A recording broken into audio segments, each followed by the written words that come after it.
Meus irmãos, esse capítulo 9 de Atos é impressionante. Impressionante porque não é apenas a história de um homem que teve um encontro sobrenatural com Cristo. Também não é apenas a história de um outro homem que foi usado por esse mesmo Cristo para completar a obra de salvação na vida de Saulo. Mas na verdade esse relato vai além, porque ele representa uma verdadeira transição na história da igreja, na história do cristianismo, na história da humanidade. E para entender isso, nós temos que voltar no início do livro de Atos, no capítulo 1, quando Jesus chega para os seus discípulos em Jerusalém e diz para eles: olha, fiquem aqui, até que do alto vocês sejam revestidos de poder, quando o Espírito Santo descer sobre vocês. Então serão minhas testemunhas em Jerusalém, Judeia, Samaria e até os confins da terra. Havia uma promessa de que o Evangelho alcançaria o mundo inteiro através da igreja. No capítulo 2, o Espírito Santo desce ali no dia de Pentecostes e enche 3.000 homens. Eles são tomados pelo poder, pela plenitude do Espírito Santo. Mas no capítulo 3 eles estão em Jerusalém, no capítulo 4 eles estão em Jerusalém, no capítulo 5, no capítulo 6, no capítulo 7, eles permanecem em Jerusalém. Algo precisava acontecer para que aquela promessa de levar o Evangelho até os confins da terra pudesse se cumprir. E isso começa a acontecer porque no capítulo 7, Estevão, um diácono da igreja, começa a pregar de forma intensa, apaixonante, e o discurso dele incomodava tanto aqueles que não queriam se render ao verdadeiro evangelho, que o texto diz que eles rangiam os dentes com ódio, com raiva de Estevão, pegaram em pedras e começaram a apedrejá-lo até o ponto de matar Estevão. Tinha um jovem chamado Saulo que assistiu isso tudo e consentiu e aprovou o que estava acontecendo. Por causa desse episódio, uma perseguição poderosa foi desencadeada sobre a igreja. A igreja teve que fugir de Jerusalém, se dispersar pelas cidades vizinhas, pelas nações vizinhas. No capítulo 8, eles já saíram dali e já estão chegando em novos lugares, até que então nós chegamos no capítulo 9, porque na verdade a perseguição acelerou a missão da igreja, empurrou a igreja para fora da sua zona de conforto, para que o ID se cumprisse. E é exatamente nesse contexto que aparece o maior perseguidor da igreja no primeiro século, Saulo de Tarso. E o capítulo 9 é esse capítulo de transição, porque o texto conta que Saulo, um judeu, fariseu, membro do sinédrio, do alto escalão da cúpula judaica, um homem que tinha um conhecimento impressionante, passava pelos lugares ameaçando cristãos, prendendo cristãos, levando cristãos à morte. Ele tinha um ódio muito grande, ele odiava os cristãos, ele odiava a igreja de Cristo. Pastor, por que Saulo tinha esse ódio tão grande? É muito simples. O judeu, naquela época e até hoje, esperava pela vinda do Messias, mas na visão do judeu, Jesus viria como um rei político, militar, governamental, um rei forte fisicamente, que restauraria o poder político a Israel e tiraria o povo judeu do meio do jugo do Império Romano. Eles esperavam que fosse esse Messias poderoso na visão do homem, na ótica do homem. Essa era a expectativa, mas de repente aparece um cara que nasceu na manjedoura, que andou com publicanos e pecadores, um cara que foi rejeitado pela maioria das pessoas. Os sacerdotes rejeitaram ele, ninguém queria saber dele. Esse cara não parecia o rei que os judeus esperavam, mas para piorar, esse cara foi assassinado. E não foi apenas assassinado, ele foi crucificado. E para o judeu, a cruz era a representação de maldição. Isso quer dizer que aquele homem era um maldito. Então, isso provocou no judeu uma raiva muito grande, um ódio muito grande, porque o cristianismo, sendo vivenciado dessa forma, era uma ofensa à fé judaica, à lei judaica, à expectativa judaica. Na verdade, o que estava acontecendo, estava colapsando tudo que Saulo construiu como uma realidade. Então, para interromper isso, ele se tornou o maior perseguidor da história da igreja do primeiro século. Algo assustador o que ele fazia.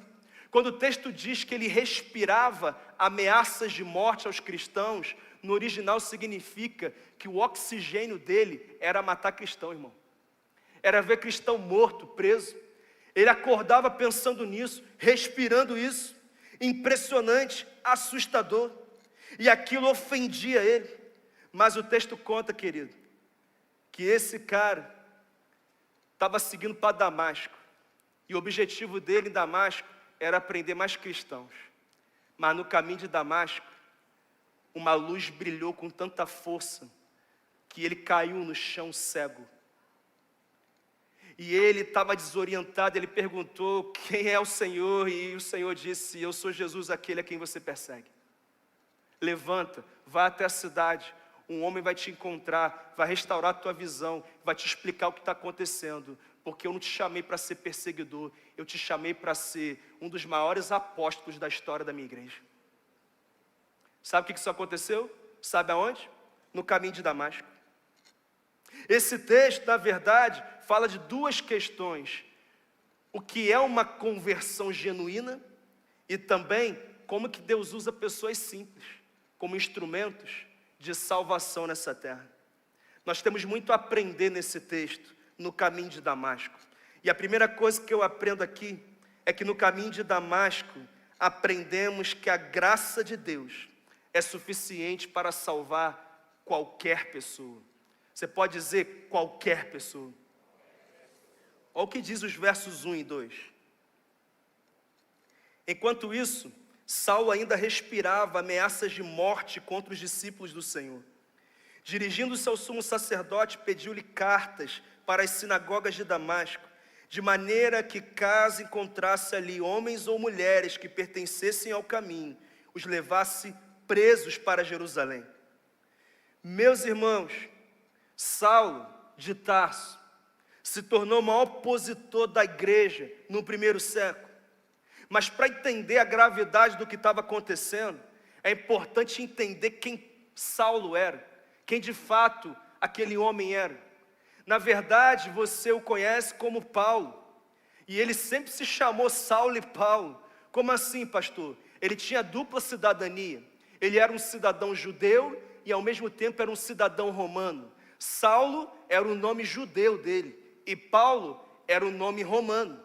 A partir do capítulo 13 de Atos, você vai perceber que ele é chamado apenas de Paulo, porque Jesus disse para ele que a missão dele era pregar o evangelho aos gentios, aos povos não judeus, ou seja, para facilitar o acesso, ele era chamado pelo nome romano, pelo nome gentio dele, Paulo. Foi o que aconteceu, sempre foi Saulo e Paulo. Mas na verdade, queridos, mais importante do que isso é entender quem ele era. Ele era um judeu fariseu. Eu queria que você entendesse o que é um judeu fariseu. Não é um judeu comum, mas é um judeu extremista, zeloso em demasia. Você sabe que existe um muçulmano e existe um muçulmano xiita, né? É aquele que é exagerado, é aquele que segue tudo à risca, é aquele que é muito intenso. Saulo era assim, ele era um judeu fariseu, ele vinha de uma linhagem judaica pura.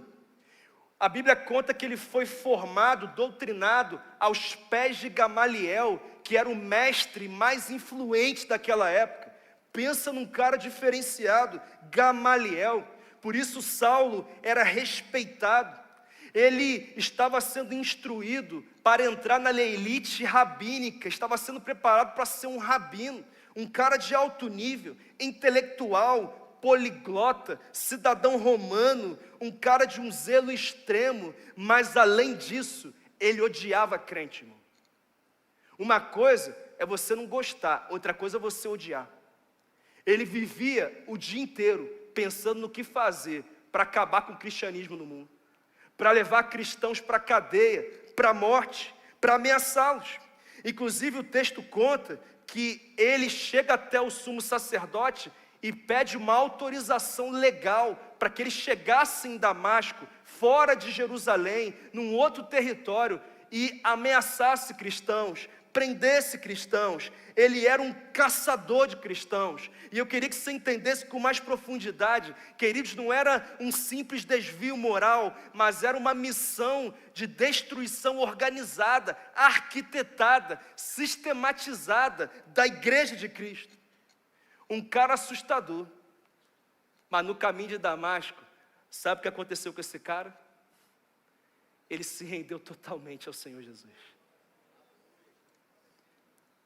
Ele teve uma experiência tão forte com o Cristo, o Todo-Poderoso, Deus vivo, que ele se rendeu, ele se rasgou, ele se lançou. Por quê, pastor? Porque ninguém está fora do alcance do Evangelho. A graça de Deus é suficiente para alcançar qualquer pessoa.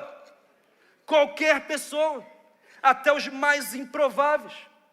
Irmão, se nós chegássemos aqui e disséssemos, aqui, abre uma casa de fé na casa de Saulo, você ia abrir, irmão?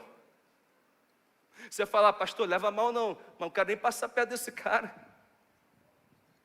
Saulo, improvável, mas esse texto nos mostra que a graça de Deus é tão poderosa, que ela alcança até assassino de crente, irmão. Até aquele que odeia a igreja. Sabe aquela pessoa que odeia a igreja, odeia pastor? É esse cara que você tem que levar o Evangelho. E eu creio no nome de Jesus que ele vai ser alcançado através da sua vida. Tem muitos Saulos por aí. Inclusive a Bíblia aponta para essa verdade o tempo inteiro. Em 1 Timóteo 2, versos 3 e 4, ele diz: é vontade de Deus que todos sejam salvos e cheguem ao pleno conhecimento da verdade. Jesus, o nosso Deus, quer salvar toda a tua parentela, todos os teus amigos, os teus colegas de trabalho, os teus vizinhos, essa cidade, esse estado, essa nação. Ele quer salvar todas as pessoas. A pergunta é, você tem entendido isso? Pastor, o que isso tem a ver com a minha vida e com casa de fé que você está falando tanto? Irmão, se o Evangelho alcançou um cara religioso ao extremo, caçador de crente, assassino, por que não alcançaria a pessoa que está vindo na tua mente agora? O mesmo Jesus do caminho de Damasco é o Jesus que está aqui em Vitória hoje. E ele continua alcançando os Saulos que estão por aí. E nós temos muitos, é uma verdade. Um homem improvável. Mas o nosso problema é que geralmente nós dizemos, sabe, ganhar certas pessoas para Jesus é difícil demais, é complicado demais.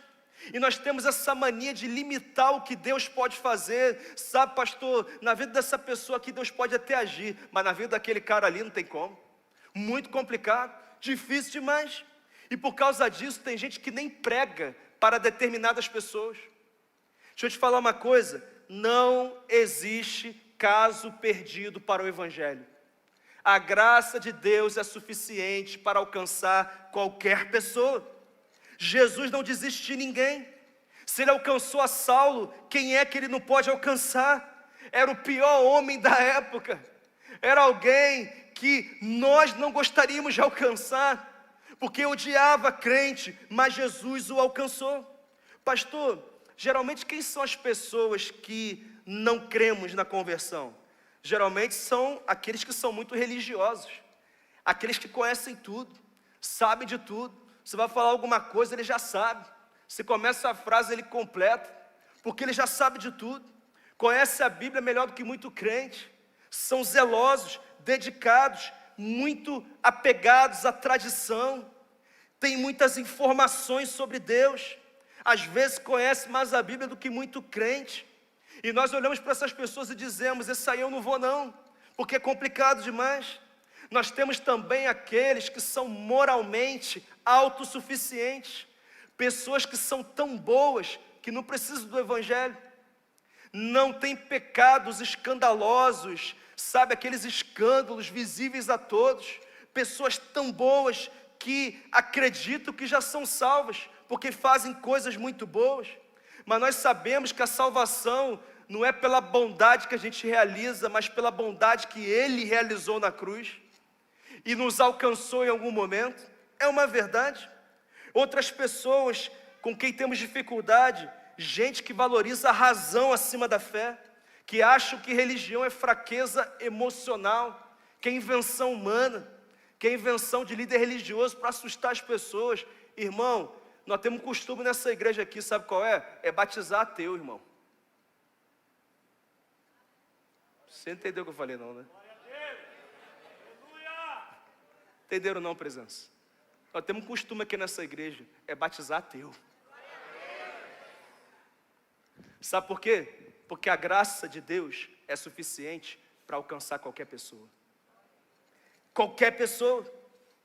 Nós também temos um outro lado, que são os pecadores escandalosos, que nós dizemos, esse não dá, esse cara cometeu um crime, é um adúltero, traidor, é alguém dominado pelo álcool, é alguém viciado, não tem como. Nós temos o costume de colocar limites na graça de Deus, mas olha o que o próprio Paulo diz em Tito 2,11, pois a graça de Deus se manifestou salvadora a todos os homens. Foi a alguns homens? Foi aqueles que parecem mais próximos do Evangelho? Foi a quem, irmãos? A todos os homens. Não há ninguém tão distante de Deus que a graça do nosso Senhor não possa alcançar. Todos podem ser alcançados. Ele salvou um religioso, assassino, cheio de ódio. Era um homem que respirava ameaça, mas depois estava respirando adoração, irmão. E eu creio que nós vamos ao encontro daqueles que respiram ameaças, mas vão estar aqui com você respirando adoração ao Senhor Jesus. Quantos creem nisso aqui? É uma verdade, nós cremos. Então, querido, para de escolher quem tem perfil para se converter. Quem Deus apontar, pregue, visite, convide. Esse é o teu papel. O papel do Espírito Santo é convencer. Você faz a sua parte, Ele faz a dele. Vidas são transformadas, convertidas, impactadas, e o nome do Senhor glorificado. Amém? Tem uma coisa para dizer para você, a graça de Deus já está a caminho, irmão. Já está chegando na vida de muita gente. Esse texto também aqui é importante para aquelas pessoas que acham que não merecem ser alcançados por essa graça. Você tem razão, ninguém merece ser alcançado pela graça. Tanto é que a definição de graça é o quê? Favor imerecido. Imerecido. Pastor, você não sabe o que eu já fiz na minha vida. O que eu estou fazendo agora. Não tem como Jesus me salvar. Deixa eu te falar uma coisa, não existe pecado que não possa ser perdoado. Se você confessar os seus pecados e abandoná-los, você receberá misericórdia. O Senhor quer te salvar nessa noite, Ele quer te libertar, Ele quer te levar para o céu, amém? Eu creio nisso, mas em segundo lugar, no caminho de Damasco, aprendemos que somente um encontro pessoal com Cristo pode mudar a nossa história. Vamos ler os versos 3 a 6, por favor. Na sua viagem, quando se aproximava de Damasco, de repente brilhou ao redor dele uma luz que vinha de onde? Do céu. Ele caiu por terra e ouviu uma voz que lhe dizia, Saulo, Saulo, por que você me persegue? Saulo perguntou, quem és tu, Senhor? Ele respondeu, eu sou Jesus, a quem você persegue. Levante-se e entre na cidade, alguém lhe dirá o que você deve fazer. Queridos, esse momento do texto aqui é marcante mais, porque até esse ponto, Saulo era o exemplo da autoconfiança espiritual. Ele era o religioso, o conhecedor da Torá, o cara que tinha currículo religioso, um cara eloquente, com uma retórica perfeita, famoso. ele podia entrar em qualquer lugar, ele era idolatrado, ele era visto como alguém de alta relevância, alguém que frequentava a cúpula judaica, alguém que tinha uma relevância muito grande, tanto no meio dos judeus, quanto no meio dos romanos, um cara impressionante. Ele era o tipo de pessoa que ninguém imaginava que poderia ser alcançado. Era esse cara, sabe? E pior ainda, ele odiava cristãos. Ele tinha todos os argumentos teológicos, tudo isso. Imagina esse cara ouvindo pescador pregando para ele, cobrador de impostos pregando para ele. Ele ia levar a sério. Um pastor de 1,70 m, careca, pregando para ele. Ia levar a sério. Ele não levava a sério. Mas o texto diz que no caminho de Damasco, ele não se encontrou com o pastor. Ele se encontrou com o Redentor, irmão. Uma luz brilhou do céu. Ele foi lançado ao chão cego. E o cara que tinha resposta para tudo estava perguntando: quem és tu, Senhor? O que eu faço? Eu não enxergo, eu não entendo. Eu não sei o que está acontecendo. E Jesus chega para ele e diz: eu sou Jesus, aquele a quem você persegue. Sabe, Saulo, você achou que eu não era aquele cara que morreu no madeiro. Você achava que eu era um rei político, governamental, militar. Na minha segunda vinda, eu vou sentar no trono, sim. Mas na minha primeira vinda, o trono que eu quero ocupar é o trono dos corações. Eu entro como em cima de um jumentinho na cidade santa. Porque agora não é sobre poder político militar. Não é sobre roubar do Império Romano o jugo sobre vocês. Mas é sobre vocês entenderem que antes de acontecer algo do lado de fora, algo tem que acontecer do lado de dentro. Então, Saulo, eu decidi vir ao teu encontro para te dizer que você pode não acreditar em Pedro, pode não acreditar em Tiago, em Lucas, mas eu sou Deus vivo, o pão vivo que desceu do céu. Você tem informações sobre mim, mas agora você está conhecendo o verbo que se fez carne. Sabe, querido, a diferença é muito grande, porque Paulo tinha muitas informações sobre Deus, muitas ele tinha decorado, versículos ele sabia de cor, mas isso não mudou a vida dele. Sabe o que mudou a vida dele? Um encontro real com Jesus Cristo. Aquele homem orgulhoso, aquele homem cheio de si, aquele homem que respirava ameaças aos cristãos e à igreja, e que seguia para Damasco com uma agenda planejada, com um plano arquitetado, com uma mensagem preparada, com ameaças ensaiadas. Aquele homem no meio do caminho foi interrompido por Jesus. Jesus quebra a agenda dele. Jesus quebra a argumentação dele. Jesus deixa ele sem palavras, cego. Ele não sabia o que fazer. Sabe quem fez isso? Jesus. O texto diz que ele cai no chão. Sabe por quê, irmãos? Porque às vezes Deus precisa nos derrubar para então nos despertar. Tem gente que só quando sofreu uma queda grande é que vai reconhecer que tem que se render a Jesus. Foi assim com Saulo, foi assim com ele. Ele é lançado no chão, suas convicções se encerraram. Jesus o derruba. Sabe, querido, o mais importante não é se ele estava em cavalo ou estava a pé. O mais importante é que ele achava que estava abalando. Mas quando aquele que é inabalável se manifestou, o que era abalado foi abalado. As convicções foram abaladas. E a glória de Deus se manifestou na frente dele. Porque não adianta ter informações sobre Deus se eu não conheço pessoalmente. Sabe, queridos, muitas pessoas são como Saulo. Às vezes até crentes já são. Mas Jesus tem falado e tem resistido, não tem ouvido. Jesus tem dado direções no ministério e não tem obedecido. Jesus tem dado direções no casamento e não tem obedecido. Jesus tem dado direções na vida empresarial, profissional, financeira e não tem obedecido. Jesus fala, mas não quer ouvir, não quer obedecer, não quer se render. E eu quero te dizer uma coisa: quando nós não ouvimos Deus falando pela palavra, Ele começa a gritar pelas circunstâncias. Jonas teve que ir para a barriga de um peixe, irmão. Ele teve que sofrer para poder entender, para poder obedecer. Foi o que aconteceu com ele. Eu quero te fazer uma pergunta: será que você vai ter que sofrer uma queda para então ouvir, entender e obedecer o que Deus quer fazer na sua vida? O que é que vai ter que acontecer? Tem gente que vai ter que perder o casamento, vai ter que perder o contrato, vai ter que perder o dinheiro, vai ter que perder o controle das emoções, vai ter que perder o filho, vai ter que perder o ministério para então entender: ei, se Deus está falando com você hoje, Ele está dizendo: eu não quero que você caia, eu quero que você entenda hoje, para que você continue de pé, para que você avance, para que você viva o que eu tenho para você, para que você se renda. É sobre isso. Deus vinha tentando encontrar um espaço na vida de Saulo, mas já que não encontrou, ele criou um espaço. E sabe qual é a verdade? Algumas pessoas já chegaram aqui no chão, porque Deus foi falando com você ao longo da tua vida inteira, mas você foi resistindo. Então Deus teve que criar um espaço para você ouvi-lo. Você está ouvindo Ele falando com você agora?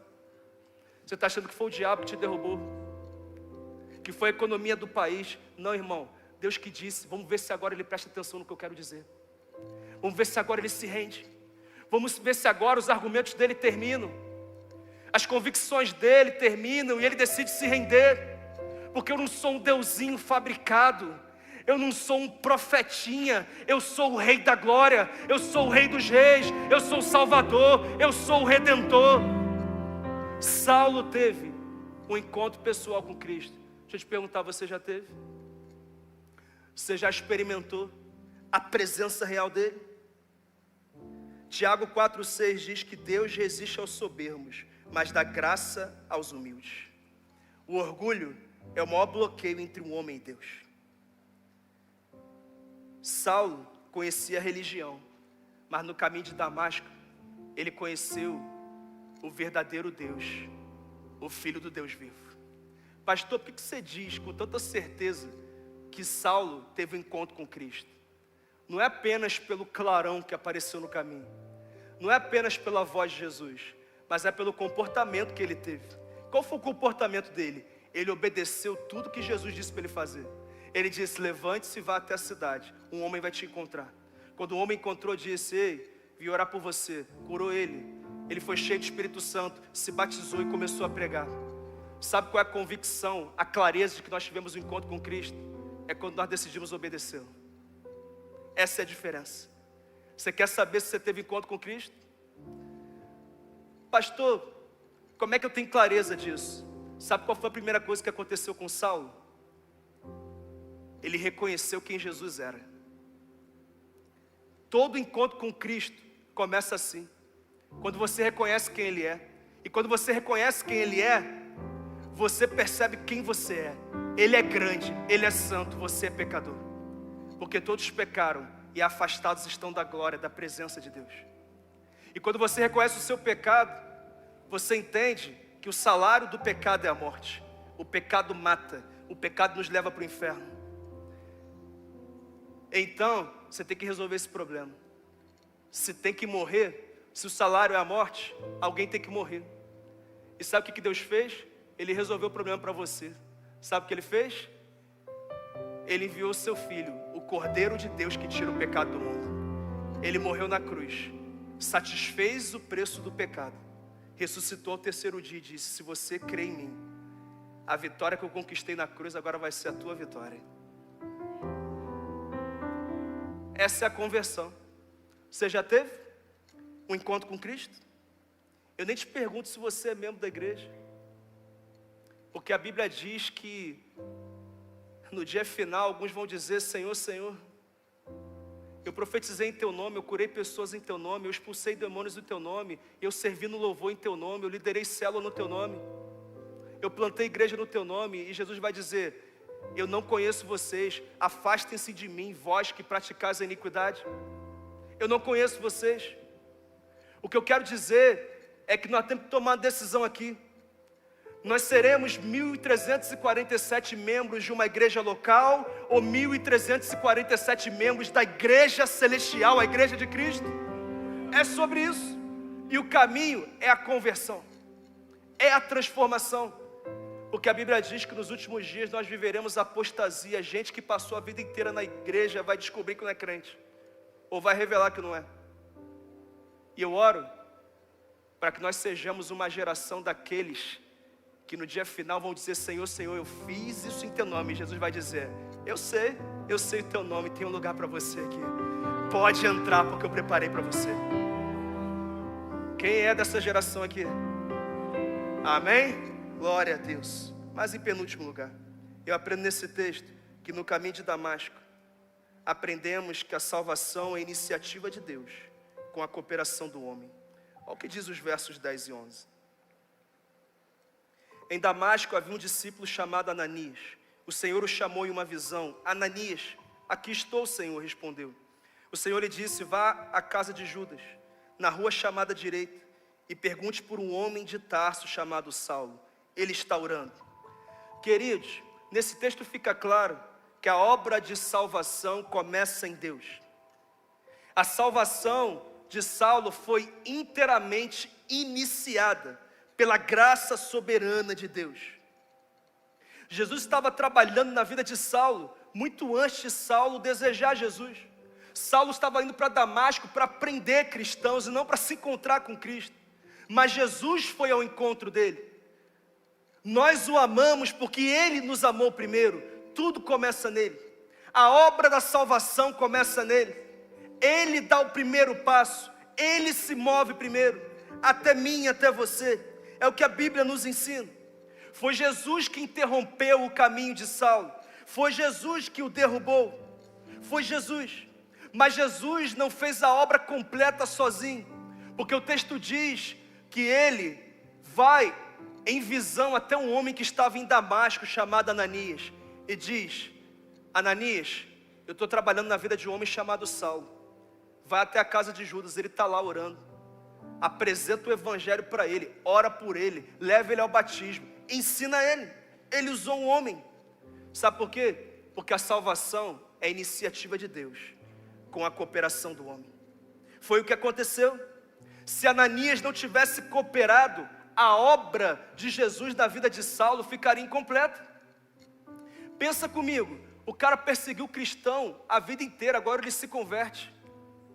A Bíblia conta que Saulo teve que sair escoltado de Damasco de madrugada, porque os judeus queriam matá-lo, e os crentes não acreditavam nele.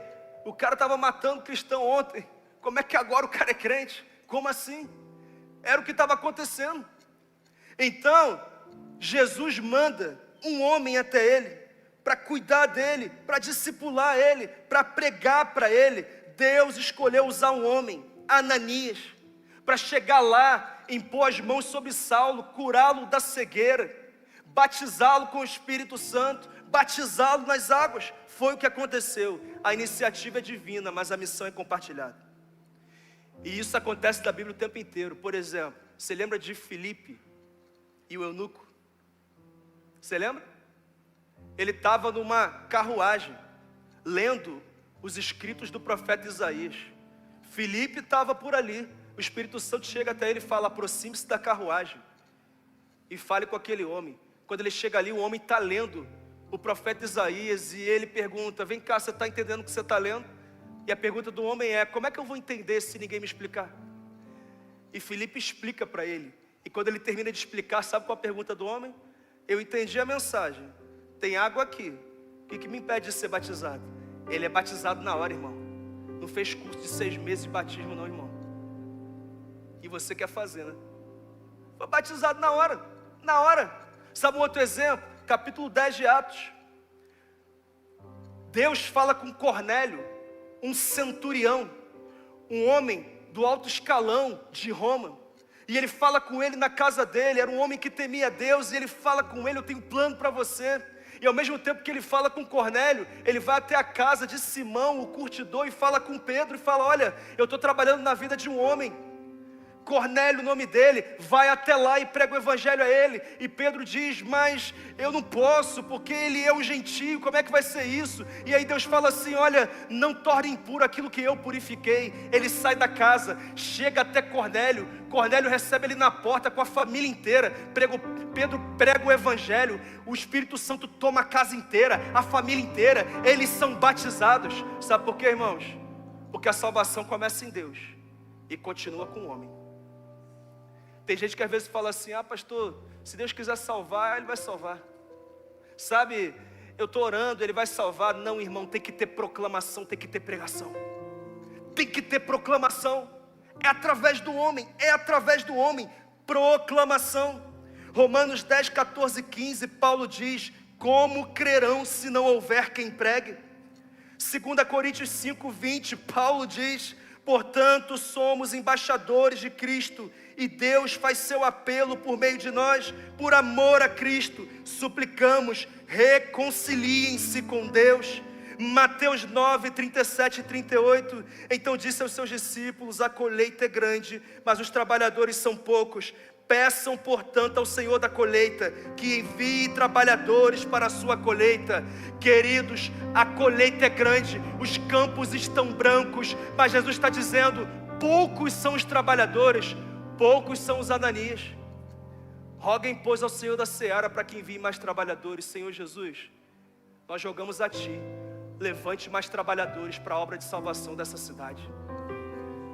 Nós te pedimos isso, levante mais trabalhadores, mais trabalhadores. O que eu quero dizer, querido, é que tem gente hoje como Saulo. Deus já visitou, Deus já está falando no coração, o Espírito Santo já está agindo sobre a vida dessa pessoa. Mas sabe o que está faltando? Um Ananias, alguém para ir ali e dizer, ei, Deus mandou eu passar 4 semanas com você, só falando do amor dele, só orando pela sua vida. Um Ananias.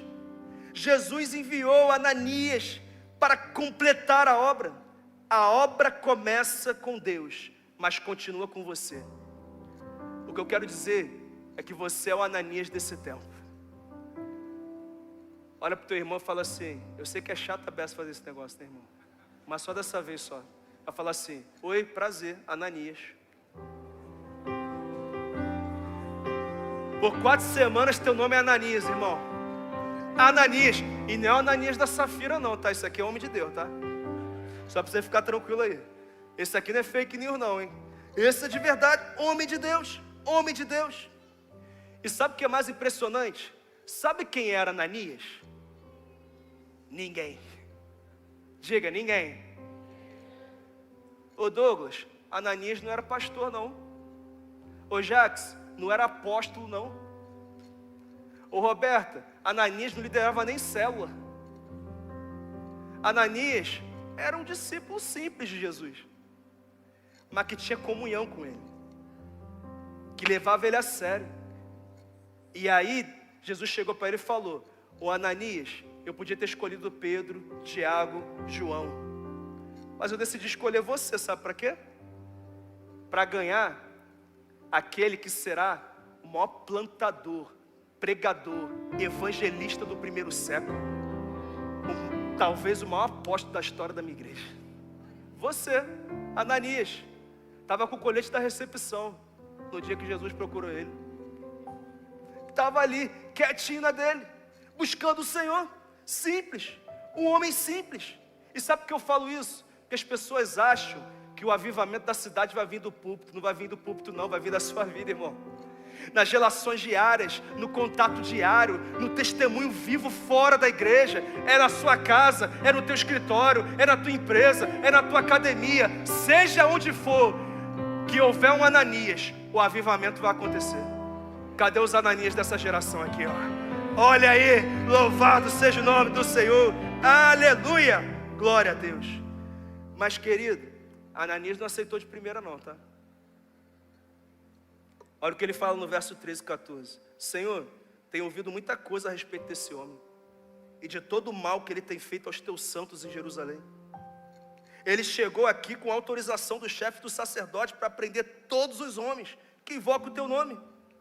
Ananias disse, Jesus, não me leva a mal não, mas eu acho que você se confundiu aí. Esse cara é assassino de crente. Esse cara odeia crente. Não pode ser outro não. Não tem alguém mais tranquilo não. Sabe? Não tem alguém assim mais preparado não. Eu já vou começar com ele. Sabe quando a gente quer escolher para quem que a gente vai pregar o evangelho? Sabe quando a gente quer ir naquele que a gente acha que está mais perto? Enquanto Deus está nos direcionando àquele que a gente acha que está mais longe, mas Ele já está agindo sobre ele. Sabe como é que você vai ter êxito no caso de fé? Não é dizendo, Deus, eu quero ganhar esse, mas é perguntando, Deus, sobre quem o Senhor está agindo para que eu possa me unir ao que o Senhor já está fazendo. Quem são os Saulos que estão no meu campo de influência? Quem são aqueles que o Senhor já está trabalhando, já está falando, já está movendo, já está direcionando? Essa é a pergunta. É isso que nós temos que fazer. Nós precisamos orar e dizer quem são essas pessoas. Tem um monte de Saulo por aí, irmão, e que Deus já está falando, tratando. É isso, é isso. Inclusive ele também diz assim, ô Jesus, ele está vindo com a carta debaixo do braço, que o sumo sacerdote assinou para ele, dando autoridade para que legalmente ele seja um caçador de cristãos em Damasco. Vamos fazer o seguinte, vamos esperar ele se acalmar, depois eu vou pregar para ele. Não é o melhor momento não. Sabe quando Deus fala e a resposta de alguns é, Senhor, casa de fé é uma benção, mas hoje não dá não, nesse momento que eu estou na minha vida. O médico falou um negócio para mim que me machucou demais. Sabe, a minha empresa está uma loucura, meu trabalho está uma loucura, meus filhos e muita coisa acontecendo na minha vida, não é o melhor momento não, não vai dar certo não, pode ser depois, no segundo semestre, ano que vem. Ei, se Deus está te chamando agora, Ele espera que você obedeça agora. Saulo não podia esperar, irmão. E tem gente do teu campo de influência que não pode esperar. Presença foi pregar num culto em um dos clubes de futebol aqui do estado, há uns meses atrás. O auxiliar técnico do time estava presente no culto pela primeira vez. No dia seguinte, o time ganhou o jogo, estava comemorando no vestiário. O homem teve um infarto e morreu. Posso falar uma coisa? Que bom que ele estava no culto no dia anterior, né? Posso dizer uma coisa? Tem gente que se você não pregar agora, você não vai ter a chance de pregar depois. Tem gente que se não for até a ele agora, até ela agora, você não vai conseguir ir depois. E talvez ele não enfrente a morte, mas ele entre nos caminhos tão pesados que poderiam ter sido evitados se você tivesse sido um Ananias na vida dele. Se você tivesse se posicionado. Sabe, querido, não vai acontecer o melhor momento. Tem gente que às vezes fala, pastor, eu estou esperando o melhor momento para fazer isso. Irmão, eu nunca encontrei o melhor momento para fazer nada na minha vida. Se eu fosse esperar o melhor momento para vir para a Vitória, largar minha carreira no futebol, até hoje eu estaria no futebol, não teria largado, porque não tem melhor momento. Eu estava no melhor momento da minha carreira, irmão. Eu estava realizando tudo que eu sonhei e trabalhei. Não tem melhor momento. Não é assim que funciona. Sabe, a gente precisa entender que não é o melhor momento. É no momento que Deus chama a gente. É na hora que Ele diz, é agora, vai. Porque eu preparei o caminho. Porque eu já estou agindo sobre a vida daquela pessoa. O momento é agora. É agora. Não há um melhor momento. Tem gente que fica, o melhor momento para ter filho. Irmão, vou para a terceira essa semana. E melhor momento está longe de ser, irmão. Melhor momento para abrir céu. Irmão, fica esperando o melhor momento. Vai esperar a vida inteira. A hora é agora, diga agora. Deus te chama agora, irmão. A hora é essa. A hora é essa. Jesus está às portas. Essa é uma verdade. Jesus teve que trabalhar no coração de Saulo e no coração de Ananias. Ele está trabalhando no teu coração agora. Sabe, algumas pessoas não têm êxito na evangelização porque nem pregam. Mas outras não têm êxito porque pregam de forma aleatória. Porque escolhe qualquer um, é muito bom pregar todas as pessoas, mas que tal dizer, Deus, em quem o Senhor está agindo, para que eu já possa chegar, para que eu já alcance essa pessoa. É sobre isso. A missão de Deus não é aleatória, irmão. Ela é dirigida pelo Espírito. Nele nos movemos, vivemos e existimos. Ele é o condutor da igreja. A igreja é regida pelo Espírito Santo. E Ele está regendo essa igreja para partir daqui para 4 semanas de evangelização, pregação e salvação. É sobre isso. Ananias vai até a casa de Judas. Vai ter um homem orando. Cure ele da cegueira. Batize ele nas águas. Batize ele no Espírito Santo. E ele disse: eis-me aqui, Senhor. Sabe por quê, irmãos? Porque nós não vamos ganhar para Cristo quem a gente quiser. Nós vamos ganhar quem Ele quiser. Quem Ele quiser. Quem Ele quiser. O Casa de Fé é o envio dos Ananias dessa geração. Crentes comuns, com uma missão extraordinária. A colheita está pronta, irmão. Dia 17 de maio, naquele batismo, eu vou ver tanta gente que você alcançou para Jesus, irmão. Tanta gente. Mas em último lugar, no caminho de Damasco, aprendemos que obediência no tempo certo libera a plenitude da obra de Deus. O que eu vou dizer agora está nos versos 17 a 19, mas eu não vou ler agora. O texto conta que Ananias não apenas obedeceu, mas ele obedeceu imediatamente. Tem coisas que não aconteceram na vida de algumas pessoas, não porque elas desobedeceram, mas porque elas obedeceram tardiamente. E quando eu demoro a obedecer, Deus demora a realizar. Quando eu demoro a fazer o que Deus me mandou fazer, Ele demora a fazer o que Ele deseja fazer. Mas Ananias obedeceu, cada detalhe, mesmo com medo, porque eu também teria um medo gigantesco de pregar para Saulo, irmão. Vai que era só emoção. Vai que ele me prendia e me levasse para o cárcere e me matasse. Eu teria medo. Você também teria, é normal, mas ele foi com medo. E ele chegou lá, e a ordem de Jesus foi: ei, quando você chegar lá, ministra cura sobre ele. A primeira coisa que ele faz é orar pela cura. Saulo é curado da cegueira na hora. O texto diz que cai o que parecia como escamas dos seus olhos. Na hora, a plenitude do Espírito Santo toma a vida de Saulo. Ele é batizado nas águas, e o texto diz que ele já começa a pregar. Já começa a pregar. Foi obediência imediata, completa, e Deus realizou tudo que tinha para realizar. Pastor, o que mais aconteceu com Ananias depois? Eu não sei. Ele só aparece nesse momento. Mas ele é conhecido como o cara que ganhou para Jesus nada mais, nada menos do que o maior apóstolo da história da igreja. Escritor de 13 porções literárias do Novo Testamento. Plantador de igrejas, evangelista, pregador, instrumento de Deus. Anos se passaram e nós falamos de Paulo, mas só falamos de Paulo porque havia um Ananias.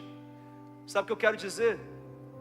A pessoa que você vai ganhar pode ser um apóstolo Paulo, pode ser um Billy Graham, pode ser um Spurgeon, um Charles Whitfield, George Whitfield. Eu não sei. O que eu sei é que Deus quer levantar Ananias aqui nessa noite.